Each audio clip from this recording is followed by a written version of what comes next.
ओम श्री गणेशाय नमः। स्वागत है आप सभी का एक बार फिर से दोस्तों। इस बार 19 सितंबर 2023 को करीब 250 वर्षों बाद एक अद्भुत और शुभ संयोग बनने जा रहा है, क्योंकि इस दिन साल की सबसे बड़ी चतुर्थी गणेश चतुर्थी पड़ने जा रही है। और अगर आप इस दिन घर के इन कोनों में स्वस्तिक बना देते हैं तो इतना धन आएगा कि आप संभाल नहीं पाएंगे। साथ ही इससे आपके घर से बुरी शक्तियां का नाश हो जाएगा और कैसी भी आपकी मनोकामना हो वो तुरंत ही पूरी हो जाएगी। तो दोस्तों, आज के इस वीडियो में हम आपको बताएंगे कि गणेश चतुर्थी के दिन घर में इस जगह स्वस्तिक बना देते हैं तो गणेश भगवान बहुत ही शीघ्र प्रसन्न होकर आपकी सभी मनोकामना पूर्ण कर देते हैं। तो जानेंगे स्वस्तिक से जुड़ा वो कौन सा उपाय और कौन सी पूजा विधि है जिससे गणेश भगवान खुश होकर गणेश चतुर्थी पर आपकी सभी मनोकामनाएं पूर्ण कर देंगे। और दोस्तों, यदि आप भी अपने जीवन में गणेश भगवान की कृपा पाना चाहते हैं तो इस वीडियो को लाइक करके कमेंट में ओम श्री गणेशाय नमः लिखना न भूले। दोस्तों, किसी भी शुभ काम के पहले या किसी भी नई चीज के इस्तेमाल से पहले उसमें कुमकुम, सिंदूर या हल्दी का स्वास्तिक बनाने की प्रथा सदियों से चली आ रही है। ऐसा माना जाता है कि ये घर में खुशहाली लाने का एक आसान तरीका है। स्वास्तिक को मंगल ग्रह का प्रतीक माना जाता है,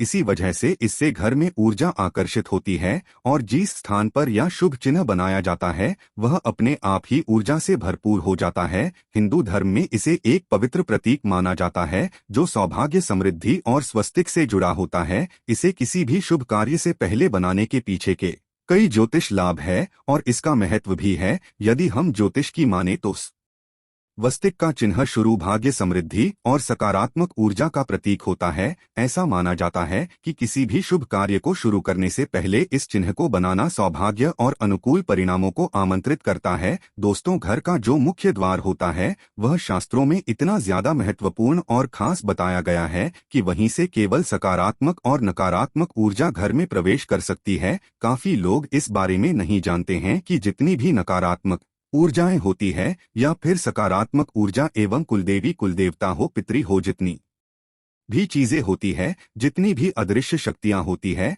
वह केवल घर के मुख्य दरवाजे से ही घर में प्रवेश कर सकती है। लेकिन काफी लोगों के घरों में ऐसा होता है कि इतनी नकारात्मक ऊर्जाएं वास करने लग जाती है कि उनका अपने खुद के घर में मन नहीं लगता है और बिल्कुल ऐसा मन करता है कि घर से बिल्कुल किसी भी प्रकार से बाहर निकला जाए। और यह चीजें आपने खुद भी काफी बार देखी होंगी कि जब भी आप घर से बाहर रहते हैं उस समय तो आपका मन बिल्कुल ठीक रहता है, लेकिन जैसे ही घर में प्रवेश करते हैं इस प्रकार से लगता है कि ना जाने कितनी नकारात्मक शक्तियों ने आपको घेर लिया है। तुरंत ही बहुत ज्यादा घबराहट, बेचैनी हो जाती है। काफी लोग उनके बारे में बताते भी हैं और पूछते भी हैं। तो दोस्तों, आपको बता दें कि जब भी इस प्रकार होता है कि घर में नकारात्मक ऊर्जा वास करें तो आप समझ जाएं कि उन दिनों में फिर कोई भी कार्य आपका बनने वाला बिल्कुल भी नहीं है। जितनी भी आप कार्य करेंगे उन सभी कार्यों में बिल्कुल ही निराशा हाथ लगने वाली है, क्योंकि जितनी भी शुभ लाभ, सुख, समृद्धि, धन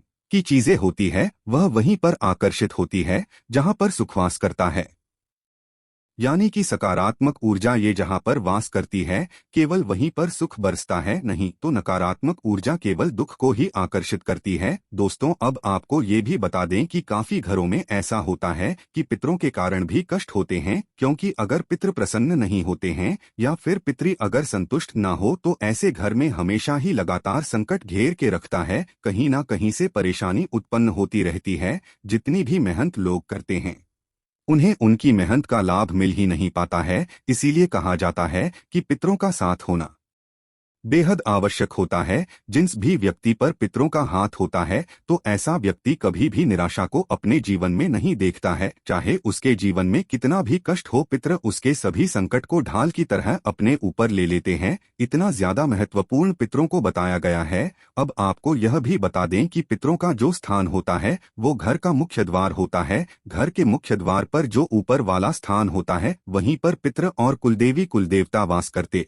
हैं, जिससे घर के पितृ स्ट्रांग नहीं होते हैं या फिर कुलदेवी, कुलदेवता स्ट्रांग नहीं होते हैं तो उस घर में हमेशा ही नकारात्मक ऊर्जा वास करती है। और जहां पर नकारात्मक ऊर्जाएं निवास करती है वहां पर घर के सभी लोगों में आपस में इस तरह से लड़ाई होती है, इस तरह से युद्ध होता है कि जैसे पता नहीं कितने बड़े दुश्मन हो। तो आपको यह भी बता दें, यह सभी चीजें केवल नकारात्मक ऊर्जाओं के कारण होती है। अगर घर में सकारात्मक ऊर्जा आए हो तो वहां के सभी लोग समझदार हो जाते हैं, शांत हो जाते हैं, संतुष्ट हो जाते हैं। लेकिन अगर नकारात्मक ऊर्जा किसी घर में वास करती हो तो वहां पर बीमारी होना, हमेशा ही तनाव बना रहना, चिंता बनी रहनी, धन की समस्याएं होना, कर्ज बढ़ जाना, शत्रु का घेर लेना, इस प्रकार की सभी नकारात्मक ऊर्जा ये वहां होने लग जाती है। तो सबसे पहले आप इस चीज को यह समझे कि आपके घर का जो मुख्य दरवाजा है, जो घर का मुख्य द्वार है, उस पर हमेशा ही हर महीने एक स्वस्तिक बनाना है और उसे हर महीने चार्ज भी करना है। काफी लोग तो ऐसे होते हैं कि साल में कभी 5 साल में एक बार स्वस्तिक बनाकर उसे कई सालों के लिए फिर भूल जाते हैं, और जबकि इस बात पर ध्यान ही नहीं देते हैं कि घर का मुख्य द्वार सबसे ज्यादा मुख्य है, तभी तो उसे मुख्य कहा जाता है। तो आप इस बात का ध्यान रखें कि स्वस्तिक को हर महीने आपको रिचार्ज करना है। स्वस्तिक के बड़े ही ज्यादा लाभ होते हैं, और इसकी जितनी भी डंडियां होती है, जो इसके लेग्स होते हैं, इसमें जो स्पेस होता है, वह सभी चीजें तंत्र को दर्शाते हैं। स्वस्तिक एक प्रकार से यंत्र होता है जो सुख को आकर्षित करता है, यानी कि आपके जीवन में सुख, समृद्धि, धन, यश, वैभव सभी चीजों को आकर्षित करने के लिए यह एक यंत्र होता है। इस बात का भी ध्यान रखा करें कि अगर आपके घर में धन की समस्याएं हैं तो केवल हल्दी से ही स्वस्तिक को बनाना है, और अगर आपके घर में बच्चे आपका कहना नहीं मानते हैं, धन की समस्याएं भी होती रहती हैं, तब आपको अष्टगंध का इस्तेमाल करना है, या सिंदूर में चंदन मिलाकर भी स्वास्तिक घर के मुख्य द्वार पर बनाया जा सकता है। इससे बहुत ही ज्यादा लाभ मिलते हैं। ये गुप्त विधि है कि सिंदूर में आपको चंदन मिलाकर ही स्वास्तिक को बनाना है। इससे पितृ प्रसन्न होते हैं, कुलदेवी का, कुलदेवताओं का साथ बना रहता है, और उस घर में नकारात्मक ऊर्जा ये बिल्कुल भी प्रवेश नहीं कर पाती है। जिस घर में हर महीने स्वस्तिक चार्ज भी होता रहता है तो वहां पर नकारात्मक ऊर्जा प्रवेश नहीं करती। अब दूसरी चीज आपको यह ध्यान रखनी है कि घर का जो मुखिया है और घर के मुखिया की जो डेट ऑफ बर्थ है, उसी का भाग्य अंक निकालकर आपको अपने घर के मुख्य द्वार पर अंदर की ओर लिख लेना है। और जब भी आप घर से बाहर निकलते हैं या फिर बाहर से घर में आते हैं तो बस उस अंक को रोजाना आप छूना शुरू करें। बस इतना करने मात्र से ही कुछ अंक से लाभ इतने ज्यादा जीवन में बढ़ जाते हैं कि जैसे अगर आपके जीवन में धन की समस्याएं, कर्ज की समस्याएं या फिर शत्रुओं ने आपको घेर के रखा है, तो अपने भाग्य अंक को रोज छूने मात्र से ही उस अंक से आपको इतनी शक्तियां प्राप्त होती है कि जो जीवन के कष्ट है वह आपके समाप्त हो जाते हैं। अब आपको यह करना किस प्रकार है, यह भी आप जान ले दोस्तों। आपको अपनी जन्म तिथि को, यानी कि मंथ को, डेट को, ईयर को, तीनों चीजों को एक साथ कैलकुलेटर में प्लस कर देना है। 4 अंकों का डिजिट निकालिएगा, फिर चारों अंकों को भी अलग अलग करके प्लस कर देना। बस सिंगल डिजिट आपको निकालनी है। जब तक सिंगल डिजिट नहीं निकल जाती है तब तक सभी अंकों को एक दूसरे से प्लस करते जाएं, और जब सिंगल डिजिट निकल जाती है 1 से 9 के बीच में, तो बस वही आपका भाग्य अंक है। इस अंक को अपने घर के मुख्य द्वार पर इस प्रकार से लिख ले कि घर से बाहर जाते समय इसको छुए, और जब बाहर से अंदर आए तब भी इसको रोज छुए। अब जो घर के और भी लोग हैं वो अपने लिए भी करना चाहते हैं तो वह अपने अलग अलग कमरे में या किसी भी दीवार पर अलग किसी भी कागज पर लाल पेन से या फिर लाल स्केच पेन से अपने भाग्य अंक को लिख सकते हैं, या फिर जहां पर आप सोते हैं बस वहीं पर छोटा सा आप अपना भाग्य अंक लिखकर रख लें और उसको छूना शुरू करें। सिर्फ इतना करने मात्र से नसीब बहुत ज्यादा बलवान बनता है। और अगर आप अपने भाग्य अंक के संपर्क में रहते हैं, यानी कि अपनी सराउंड ही को अपने भाग्य के अनुसार बनाते हैं, तो जीवन में सफलता निश्चित ही आती है। अब आप यह देखिए कि भाग्यांक केवल डिजिट नंबर या कोई एक अंक नहीं है, बल्कि यह चीजें आपके घर की अदृश्य शक्तियां को दर्शाती है। यानी कि इस भाग्यांक में आपने जन्म लिया है तो इस प्रकार से आप अपने भाग्य की जो है उससे संपर्क में जुड़ जाते हैं और वहीं से आपको हीलिंग प्राप्त होती है। आपको यह भी बता दें कि जितनी भी अदृश्य शक्तियां होती है, जितनी भी सकारात्मक शक्तियां होती है, वह एक प्रकार से एंगल ही कही जाती है। यानी कि ये इतने ज्यादा अच्छे होते हैं कि बस केवल आपकी मदद करना चाहते हैं। अगर आप किसी भी तरह से उनसे संपर्क बनाना जान जाते हैं तो चाहे आप उन्हें फिर कुछ भी कहें, निश्चित ही आपके कार्य को करते हैं। बल्कि सकारात्मक ऊर्जा का कार्य केवल इतना ही है कि वह उस व्यक्ति की मदद करें जो केवल दुख में होता है।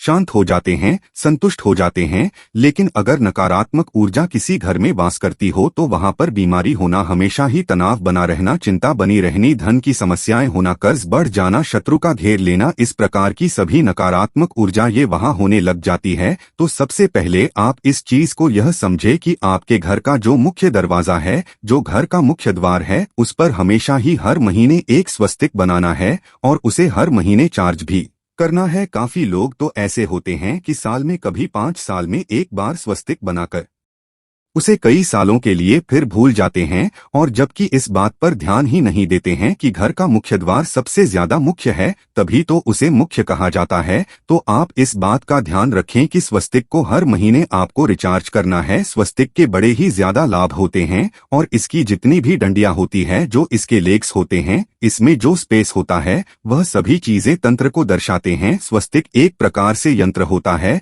जो सुख को आकर्षित करता है, यानी कि आपके जीवन में सुख, समृद्धि, धन, यश, वैभव सभी चीजों को आकर्षित करने के लिए यह एक यंत्र होता है। इस बात का भी ध्यान रखा करें कि अगर आपके घर में धन की समस्याएं हैं तो केवल हल्दी से ही स्वस्तिक को बनाना है, और अगर आपके घर में बच्चे आपका कहना नहीं मानते हैं, धन की समस्याएं भी होती रहती हैं, तब आपको अष्टगंध का इस्तेमाल करना है, या सिंदूर में चंदन मिलाकर भी स्वास्तिक घर के मुख्य द्वार पर बनाया जा सकता है। इससे बहुत ही ज्यादा लाभ मिलते हैं। ये गुप्त विधि है कि सिंदूर में आपको चंदन मिलाकर ही स्वास्तिक को बनाना है। इससे पितृ प्रसन्न होते हैं, कुलदेवी का, कुलदेवताओं का साथ बना रहता है, और उस घर में नकारात्मक ऊर्जा ये बिल्कुल भी प्रवेश नहीं कर पाती है। जिस घर में हर महीने स्वस्तिक चार्ज भी होता रहता है, तो वहां पर नकारात्मक ऊर्जा प्रवेश नहीं करती। अब दूसरी चीज आपको यह ध्यान रखनी है कि घर का जो मुखिया है और घर के मुखिया की जो डेट ऑफ बर्थ है, उसी का भाग्य अंक निकालकर आपको अपने घर के मुख्य द्वार पर अंदर की ओर लिख लेना है। और जब भी आप घर से बाहर निकलते हैं या फिर बाहर से घर में आते हैं, तो बस उस अंक को रोजाना आप छूना शुरू करें। बस इतना करने मात्र से ही कुछ अंक से लाभ इतने ज्यादा जीवन में बढ़ जाते हैं कि जैसे अगर आपके जीवन में धन की समस्याएं, कर्ज की समस्याएं या फिर शत्रुओं ने आपको घेर के रखा है, तो अपने भाग्य अंक को रोज छूने मात्र से ही उस अंक से आपको इतनी शक्तियां प्राप्त होती है कि जो जीवन के कष्ट है वह आपके समाप्त हो जाते हैं। अब आपको यह करना किस प्रकार है, यह भी आप जान ले दोस्तों। आपको अपनी जन्म तिथि को, यानी कि मंथ को, डेट को, ईयर को, तीनों चीजों को एक साथ कैलकुलेटर में प्लस कर देना है। 4 अंकों का डिजिट निकालिएगा, फिर चारों अंकों को भी अलग अलग करके प्लस कर देना। बस सिंगल डिजिट आपको निकालनी है। जब तक सिंगल डिजिट नहीं निकल जाती है, तब तक सभी अंकों को एक दूसरे से प्लस करते जाएं, और जब सिंगल डिजिट निकल जाती है 1 से 9 के बीच में, तो बस वही आपका भाग्य अंक है। इस अंक को अपने घर के मुख्य द्वार पर इस प्रकार से लिख ले कि घर से बाहर जाते समय इसको छुए, और जब बाहर से अंदर आए तब भी इसको रोज छुए। अब जो घर के और भी लोग हैं वो अपने लिए भी करना चाहते हैं, तो वह अपने अलग अलग कमरे में या किसी भी दीवार पर अलग किसी भी कागज पर लाल पेन से या फिर लाल स्केच पेन से अपने भाग्य अंक को लिख सकते हैं, या फिर जहां पर आप सोते हैं बस वहीं पर छोटा सा आप अपना भाग्य अंक लिखकर रख लें और उसको छूना शुरू करें। सिर्फ इतना करने मात्र से नसीब बहुत ज्यादा बलवान बनता है। और अगर आप अपने भाग्य अंक के संपर्क में रहते हैं, यानी कि अपनी सराउंड ही को अपने भाग्य के अनुसार बनाते हैं, तो जीवन में सफलता निश्चित ही आती है। अब आप यह देखिए कि भाग्यांक केवल डिजिट नंबर या कोई एक अंक नहीं है, बल्कि यह चीजें आपके घर की अदृश्य शक्तियां को दर्शाती है। यानी कि इस भाग्यांक में आपने जन्म लिया है, तो इस प्रकार से आप अपने भाग्य की जो है उससे संपर्क में जुड़ जाते हैं, और वहीं से आपको हीलिंग प्राप्त होती है। आपको यह भी बता दें कि जितनी भी अदृश्य शक्तियां होती है, जितनी भी सकारात्मक शक्तियां होती है, वह एक प्रकार से एंगल ही कही जाती है। यानी कि ये इतने ज्यादा अच्छे होते हैं कि बस केवल आपकी मदद करना चाहते हैं। अगर आप किसी भी तरह से उनसे संपर्क बनाना जान जाते हैं, तो चाहे आप उन्हें फिर कुछ भी कहें, निश्चित ही आपके कार्य को करते हैं। बल्कि सकारात्मक ऊर्जा का कार्य केवल इतना ही है कि वह उस व्यक्ति की मदद करें जो केवल दुख में होता है। शांत हो जाते हैं, संतुष्ट हो जाते हैं। लेकिन अगर नकारात्मक ऊर्जा किसी घर में वास करती हो तो वहां पर बीमारी होना, हमेशा ही तनाव बना रहना, चिंता बनी रहनी, धन की समस्याएं होना, कर्ज बढ़ जाना, शत्रु का घेर लेना, इस प्रकार की सभी नकारात्मक ऊर्जा ये वहां होने लग जाती है। तो सबसे पहले आप इस चीज को यह समझे कि आपके घर का जो मुख्य दरवाजा है, जो घर का मुख्य द्वार है, उस पर हमेशा ही हर महीने एक स्वस्तिक बनाना है और उसे हर महीने चार्ज भी करना है। काफी लोग तो ऐसे होते हैं कि साल में, कभी 5 साल में एक बार स्वस्तिक बनाकर उसे कई सालों के लिए फिर भूल जाते हैं, और जबकि इस बात पर ध्यान ही नहीं देते हैं कि घर का मुख्य द्वार सबसे ज्यादा मुख्य है, तभी तो उसे मुख्य कहा जाता है। तो आप इस बात का ध्यान रखें कि स्वस्तिक को हर महीने आपको रिचार्ज करना है। स्वस्तिक के बड़े ही ज्यादा लाभ होते हैं, और इसकी जितनी भी डंडियां होती है, जो इसके लेग्स होते हैं, इसमें जो स्पेस होता है, वह सभी चीजें तंत्र को दर्शाते हैं। स्वस्तिक एक प्रकार से यंत्र होता है जो सुख को आकर्षित करता है, यानी कि आपके जीवन में सुख, समृद्धि, धन, यश, वैभव सभी चीजों को आकर्षित करने के लिए यह एक यंत्र होता है। इस बात का भी ध्यान रखा करें कि अगर आपके घर में धन की समस्याएं हैं तो केवल हल्दी से ही स्वस्तिक को बनाना है। और अगर आपके घर में बच्चे आपका कहना नहीं मानते हैं, धन की समस्याएं भी होती रहती हैं, तब आपको अष्टगंध का इस्तेमाल करना है, या सिंदूर में चंदन मिलाकर भी स्वास्तिक घर के मुख्य द्वार पर बनाया जा सकता है। इससे बहुत ही ज्यादा लाभ मिलते हैं। ये गुप्त विधि है कि सिंदूर में आपको चंदन मिलाकर ही स्वास्तिक को बनाना है। इससे पितृ प्रसन्न होते हैं, कुलदेवी का कुलदेवताओं का साथ बना रहता है, और उस घर में नकारात्मक ऊर्जा ये बिल्कुल भी प्रवेश नहीं कर पाती है। जिस घर में हर महीने स्वस्तिक चार्ज भी होता रहता है, तो वहां पर नकारात्मक ऊर्जा प्रवेश नहीं करती। अब दूसरी चीज आपको यह ध्यान रखनी है कि घर का जो मुखिया है और घर के मुखिया की जो डेट ऑफ बर्थ है, उसी का भाग्य अंक निकालकर आपको अपने घर के मुख्य द्वार पर अंदर की ओर लिख लेना है। और जब भी आप घर से बाहर निकलते हैं या फिर बाहर से घर में आते हैं, तो बस उस अंक को रोजाना आप छूना शुरू करें। बस इतना करने मात्र से ही कुछ अंक से लाभ इतने ज्यादा जीवन में बढ़ जाते हैं कि जैसे अगर आपके जीवन में धन की समस्याएं, कर्ज की समस्याएं या फिर शत्रुओं ने आपको घेर के रखा है, तो अपने भाग्य अंक को रोज छूने मात्र से ही उस अंक से आपको इतनी शक्तियां प्राप्त होती है कि जो जीवन के कष्ट है वह आपके समाप्त हो जाते हैं। अब आपको यह करना किस प्रकार है, यह भी आप जान ले दोस्तों। आपको अपनी जन्म तिथि को, यानी कि मंथ को, डेट को, ईयर को, तीनों चीजों को एक साथ कैलकुलेटर में प्लस कर देना है। 4 अंकों का डिजिट निकालिएगा, फिर चारों अंकों को भी अलग अलग करके प्लस कर देना। बस सिंगल डिजिट आपको निकालनी है। जब तक सिंगल डिजिट नहीं निकल जाती है, तब तक सभी अंकों को एक दूसरे से प्लस करते जाएं, और जब सिंगल डिजिट निकल जाती है 1 से 9 के बीच में, तो बस वही आपका भाग्य अंक है। इस अंक को अपने घर के मुख्य द्वार पर इस प्रकार से लिख ले कि घर से बाहर जाते समय इसको छुए, और जब बाहर से अंदर आए तब भी इसको रोज छुए। अब जो घर के और भी लोग हैं वो अपने लिए भी करना चाहते हैं,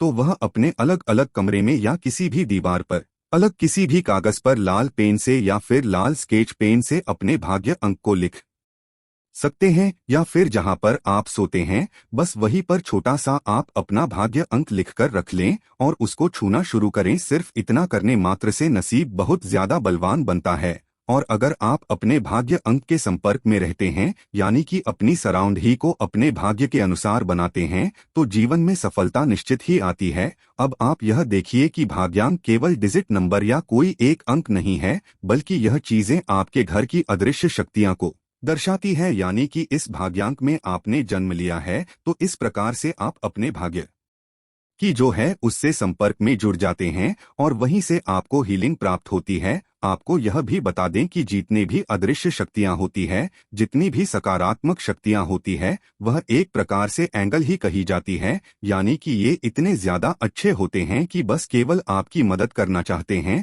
अगर आप किसी भी तरह से उनसे संपर्क बनाना जान जाते हैं, तो चाहे आप उन्हें फिर कुछ भी कहें, निश्चित ही आपके कार्य को करते हैं। बल्कि सकारात्मक ऊर्जा का कार्य केवल इतना ही है कि वह उस व्यक्ति की मदद करें जो केवल दुख में होता है।